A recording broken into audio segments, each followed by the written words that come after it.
Quick little intro here before we get into the highlights. This video will most likely not be monetized because of the amount of highlights I did use, but if you want to support the channel, I appreciate if you drop a like, comment, and subscribe if you've not already. And if you don't like the video, well, go f*** yourself. So the New Jersey Devils and Philadelphia Flyers would face off on Sunday afternoon. And while the Flyers aren't really a playoff team, this matchup usually has some good hockey. Star of this game was Jake Allen. He looked sharp tonight, only let up 1 goal, made 23 saves on 24 shots against. And while Markstrom will be the #1 guy for the playoffs, you need good backup goaltending, and Allen can give you that. Now to start off the scoring in the first period, newly acquired Cody Glass would bang home this puck. Takes kind of a weird bounce, goes right to him, rips it right past the Fed. The New Jersey Devils go up 1-0. We would go into the second period where it's still a 1-0 game. And Eric Halla, if he misses this shot, he would be sent down to the minors, a wide open net. He gets his 6th this season, making it 2-0. Now in the third period, we see Jamie Drysdale get on the board. Defenseman kind of jumping up in the play here. And Jake Allen's trying to look like vintage Martin Brodeur, but unfortunately for him, he is not vintage Martin Brodeur. So they make it a 2-1 game. But in the waning seconds of regulation, off the faceoff, Mercer would throw it on down, gets an empty net goal. New Jersey Devils win this one 3-1. Good win there for the Devils. They want to keep giving themselves a good buffer in that third metropolitan spot and try to fine-tune things before the playoffs hit. So the Washington Capitals and Seattle Kraken would face off, the Capitals being one of the best teams in the NHL, and the Kraken, well, they're not one of the best teams in the NHL. And Charlie Lindgren had himself a strong game. He just signed that extension recently. He has the capability to be a really good goaltender, so in Washington, they have a good goaltending situation. But to start off the scoring, Shane Wright would get his 15th on the season. This was a great feed over from Burakovsky. Look at this feed. Backdoor, no chance there for Lindgren. And Shane Wright, a guy that has been considered a bust by some, he has quietly had himself a really good year. We would go into the second period, and the Capitals would score 2 quick here. Faravari would rip one home. This was a great feed from Protas, making it 1-0. Then a little over 2 minutes later, Dylan Strome from distance through a massive screen. He would beat him glove side. That makes it a 2-1 game, but the Kraken would respond a little over 5 minutes later. Jordan Eberle on a 2-on-1. Again, another shot. Really can't blame on Lindgren. He almost had that one. That's Eberle's 7th of the season, and we got ourselves a tied game. But have no fear, Connor McMichael is here. This was a beautiful slap pass by Carlson. Look at this. Right on the tape. Easy tap in. Makes it 3-2. Then the AARP empty net goal for Alexander Ovechkin. His 886th goal of his career. The Capitals win this one 4-2. Not really a surprising result, as the Capitals are just gonna keep rolling. So the Pittsburgh Penguins and Minnesota Wild would face off. Marc-Andre Fleury would be in net against his old team. And while Jerry had a very good game, and that's a good sign if you're a Penguins fan, considering he was waived earlier this season, can we all agree they fumbled the bag by letting Fleury out the door for a guy like Jerry? Just saying. Now the Pittsburgh Penguins would start off the scoring on the power play. Letang throws it down to Malkin, and this was just a good jamming home play by Malkin. Good movement. The Penguins go up 1-0. Now going into the third, Sidney Crosby with a nice little finish here. This one definitely fooled Fleury. He just swung and a miss with his glove. The Penguins go up 2-0. And considering that the Minnesota Wild did get some good pressure in this game, being down 2-0 is a little bit frustrating. But Ryan Hartman, he would rip one past Jari to make it 2-1 late in the third period. So the Wild still have a chance here, but who else but Sidney Crosby would bury home the empty net goal. Brock Faber's not too happy with Crosby finishing there. Penguins win this game 3-1. The Minnesota Wild are in the playoffs picture. They need to win these type of games against non-playoff teams. And for the love of God, Penguins, can you surround Sidney Crosby with some more talent? The guy's just still so damn good. So we have the Hurricanes against the Jets. And Canes fans, feel free to hate on me for this. You guys beat the best team in the NHL right now. So feel free to let the hate flow. I'm all for it. Now to start off the scoring in the first period, Janikowski, he just goes top shelf. Puck's on edge there, takes a nice shot, beats Hellebuck. It's 1-0. Then in the second period, who else but Janikowski yet again? This goes off his skate. He sticks with the play, taps it in. It's a 2-0 game. The Winnipeg Jets thought they made this a 2-1 game. Perfetti with this hand-eye coordination is insane. But the ref T-poses to assert dominance. No goal. Back to being 2-0. Kind of wanted to show this save here.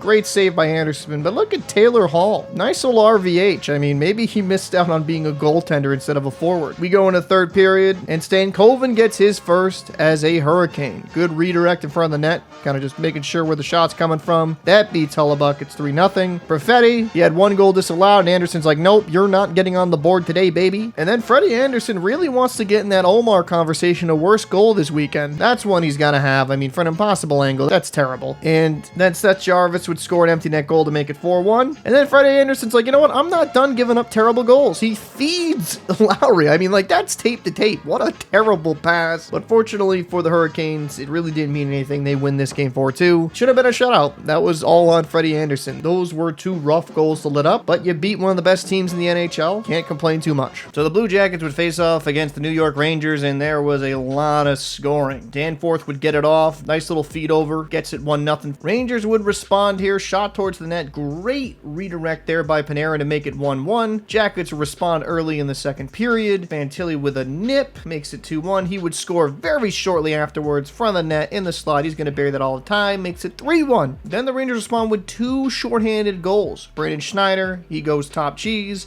And then on a 2-on-0, I mean, this is inexcusable. They make it 3-3. Like, the Blue Jackets, man, you're the team on the power play. But they would respond late in the second period with a nice little tip in here. No chance there for Quick. And then Fabro from the point, he would rip it home, makes it 5-3. And it's just kind of like a typical New York Ranger game here. Look at this, an own goal. I mean, Jones definitely are not a baseball player. He makes it 6-3 for the Jackets. And then Fantilli, alone in the slot, he gets a hat trick. He makes it 7-3. What an embarrassing performance there for the Rangers. Considering they're fighting for a wild card spot, it's kind of clear here. The Blue Jackets are the far better team. So we have the LA Kings facing off against the Golden Knights, and the Kings would start off the scoring. Point shot from Edmondson. Kopitar would get a nice redirect here. No chance there for Aiden Hill. Kings go up 1-0, but they would not be done. Late in the first period, Clark with a beautiful backhand finish follows up the rebound. Eichel looks disgusted,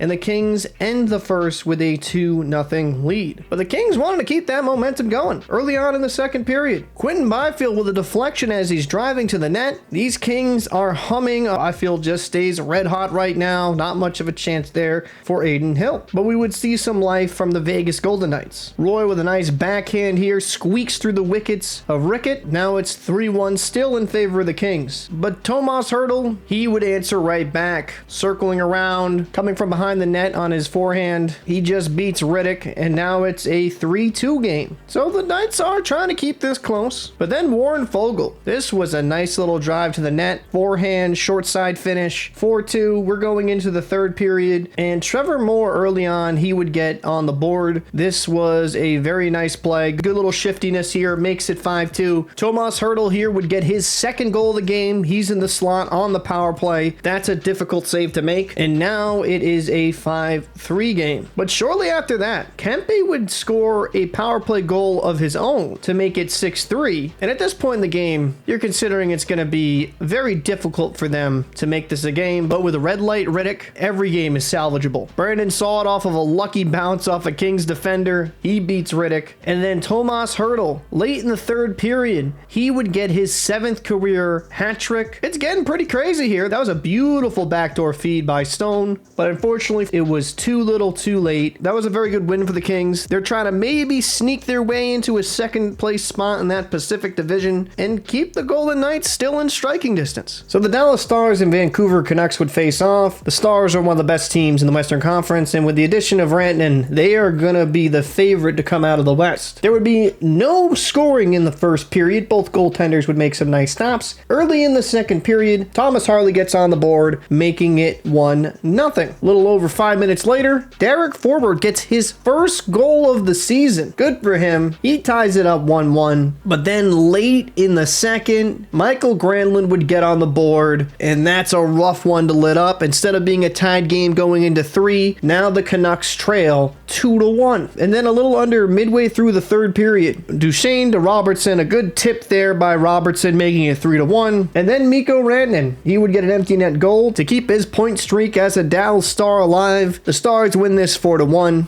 Not overly surprising, the Stars are a far better team on paper than the Vancouver Canucks, but this is a blow to the Canucks who are trying to make a wild card spot. You're playing a great team, but man, you really need these points. You know, this is not the performance you want to see for the New York Islanders. Just not good enough. Considering what's on the line, you're trying to make the playoffs, and you show up and lay an egg like this, they're the pure definition of being mid. And while Dolph still had a very good game, not taking anything away from him, the Islanders have a playoff berth on the line, and they need as many points as they possibly can to make a wild card spot. Seems like the writing's on the wall there on the island. Cogliano would get the first goal of the game, making it 1-0 in the first. Then we go into the second period, and it's Drew Helson. He would get his third of the season to make it 2-0. We go into the third. McTavish would score a power play goal very early on to make it 3-0, and Cogliano would get an empty net goal in a signature of Patrick Waugh pulling the goalie midway through a period to make it 4-0. And then Tony DeAngelo would get his second goal of the season. Islanders lose this game 4-1 to the Anaheim Ducks, and while the Ducks have a lot of promising prospects, I believe in a couple seasons they'll be in a good spot to be a very competitive team and be a perennial playoff team. The Islanders losing this game just solidifies my opinion that they are just not good enough, and they might need to shake things up in the locker room this offseason. I hope you guys enjoyed this version of a recap. I'm going to try to do as much as I possibly can to do this when I'm home. When I'm working on the boats, it's a little bit more difficult to do so I can't say with consistency I'll be able to do it there, but these are fun to make, and while they are time consuming, I think the quality of it's pretty solid.